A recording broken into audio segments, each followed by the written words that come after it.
Breaking news. అమరావతిలోని ఉప ముఖ్యమంత్రి పవన్ కళ్యాణ్ కార్యాలయంలోకి గుర్తు తెలియని వ్యక్తి చొరబడిన ఘటన పెద్ద దుమారం రేపింది. ఈ ఘటనను తీవ్రంగా పరిగణించిన ఉన్నతాధికారులు బాధ్యులపై చర్యలు తీసుకున్నారు. సెక్యూరిటీ విభాగం నుంచి 5గురిని మాతృశాఖకు పంపించారు అధికారులు. రిజర్వ్ ఇన్స్పెక్టర్ బి పెంటారావుతో పాటు 4 కానిస్టేబుళ్లపై చర్యలు తీసుకున్నారు. తక్షణమే మాతృ విభాగంలో రిపోర్టు చేయాలని సిబ్బందికి ఆదేశించారు.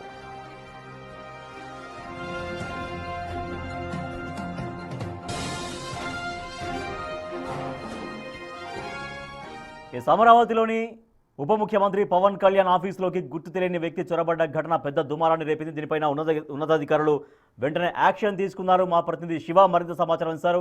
శివ, ఎవరు ఆ వ్యక్తి చొరబడ్డటువంటి వ్యక్తికి సంబంధించి ఎందుకు చొరబడ్డాడు, దేనికి గల కారణాలు ఏమన్నా తెలిసాయా? అండ్ ఉన్నతాధికారులు తీసుకున్నటువంటి డెసిషన్ అనేది అంటే ఐదుగురు అధికారులని మాతృశాఖకు పంపించారు. సో దీంతో ఇంకా ఆ చర్యలు కంప్లీట్ అయ్యాయా? మరికొన్ని చర్యలు కూడా తీసుకోబోతున్నారు ఈ ఇష్యూ పైన. మొత్తం మీద చూసుకుంటే జనసేన కార్యాలయంలో నిన్న ఒక వ్యక్తి గుర్తులేని అగంతకుడు చొరబడి దాదాపుగా 2 కార్లను ధ్వంసం చేసిన సంఘటన రాష్ట్ర వ్యాప్తంగా సంచలనం సృష్టించింది. ఇటీవల కాలంలో జనసేన కార్యాలయంపై గతంలో డ్రోన్స్ ఎగరేయటం, ఆ తర్వాత బెదిరింపు కాల్స్ రావటం, ఇట్లా రకరకాల సంఘటనలకు సంబంధించి ఆ కేంద్రంగా కొనసాగుతున్న పరిస్థితి. తాజాగా నిన్న ఒక వ్యక్తి 2 కార్లను ధ్వంసం చేసిన ఘటనకు సంబంధించి కూడా ఏపీ ప్రభుత్వం చాలా సీరియస్ గా ఫోకస్ పెట్టింది. నిన్న Guntur range IG, Guntur SP స్వయంగా వెళ్లి పూర్తి స్థాయిలో క్షేత్రస్థాయిలో పర్యటన జరిపారు. దీనికి సంబంధించి నివేదికను తయారు చేసి ఉన్నతాధికారులకి పంపడం జరిగింది.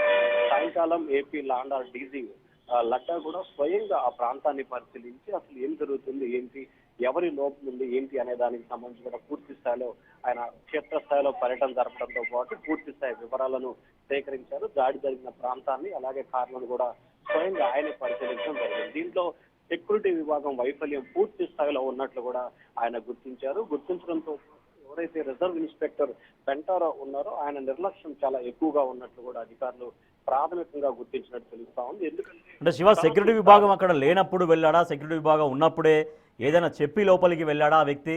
ఆ సెక్యూరిటీ విభాగాన్ని ఆ ఉన్నతాధికారులు అడిగినప్పుడు వాళ్ళ నుంచి వచ్చేటువంటి సమాధానాలు ఏమున్నట్టుగా తెలుస్తోంది?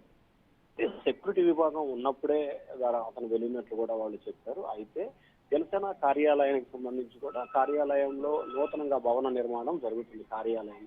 సో ఈ భవన నిర్మాణానికి సంబంధించి కూడా ప్రతిరోజు కూడా ఆ నిర్మాణానికి సంబంధించిన కాంట్రాక్టర్లు కావచ్చు, పనులు చేసే కూలీలు కావచ్చు, వివిధ వర్గాలకు సంబంధించిన వారు లోపలికి వెళ్తున్నారు.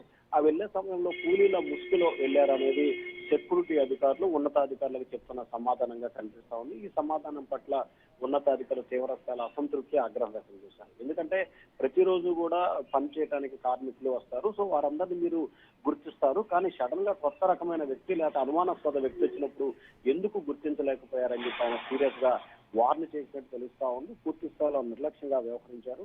తక్షణమే సెక్యూరిటీ విభాగాన్ని మొత్తం మార్చాలని చెప్పి కూడా లడ్డా సూచన చేసినట్టు తెలుస్తోంది. సో ఆ సూచనలో భాగంగానే 5గురిని పెంటారావుతో పాటు మరొక 4 కానిస్టేబుల్ని వెంటనే మాతృ సమస్యకు రిపోర్ట్ చేయాలని చెప్పి ఆదేశాలు జారీ చేశారు. Rajesh. Right, thank you Shiva. అమరావతిలో ఉప ముఖ్యమంత్రి పవన్ కళ్యాణ్ కార్యాలయంలోకి జనసేన పార్టీ ఆఫీసులోకి ఒక గుర్తులేని వ్యక్తి చొరబడ్డ ఘటన పెద్ద దుమారాన్ని రేపింది. ఈ ఘటనను ఉన్నతాధికారులు చాలా తీవ్రంగా పరిగణించారు. బాధ్యులపైన చర్యలు తీసుకున్నారు. సెక్యూరిటీ విభాగం నుంచి 5గురిని మాతృశాఖకు